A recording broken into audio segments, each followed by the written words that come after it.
యవనస్తులైన వాళ్ళకి నేను మరలా ఒకసారి చెప్తున్నాను బాబు, వినండి. చదువు అనేది ఉద్యోగం కొరకే కాదు, చదువు విజ్ఞానం కొరకు. నీ మనస్సు వికసింపబడాలి, వివేచన శక్తి కలగాలి.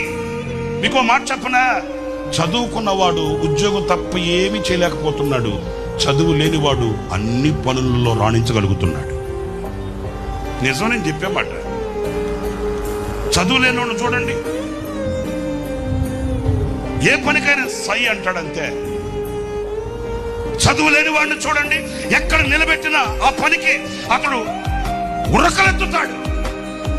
చదువుకున్నవాడు చూడండి, ఆ ఒక్క పని తప్ప ఇంకేం చేయడు. అంటే ఆడు ఫిక్స్ అయిపోయాడు, నేను చదువుకున్నా అదొక ఫీలింగ్ అండి. ఇంకా ఆ పని తప్ప ఇంకొకటి చేయలేడు.